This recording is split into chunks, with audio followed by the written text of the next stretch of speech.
اچھا، اب یہ سوال کر رہے ہیں کہ اگر کسی شخص کو یہ یاد ہی نہ ہو کہ تیسری رکعت کے اندر ہے یا چوتھی رکعت کے اندر ہے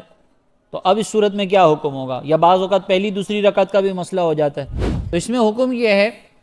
کہ اگر آپ کسی رکعت کے اندر موجود ہیں اور اب آپ کو نہیں سمجھ میں آ رہا کہ یہ پہلی ہے یا دوسری، تیسری ہے یا چوتھی، تو اس میں حکم یہ ہوتا ہے کہ آپ غالب گمان کریں گے کہ میں تیسری رکعت میں ہوں یا چوتھی رکعت میں ہوں۔ اگر تو آپ کا دل کسی ایک جگہ پر مطمئن ہو جاتا ہے، مثال کے طور پر یار اب میرا دل مطمئن ہو گیا کہ میں نے یہ چوتھی ہی ہے،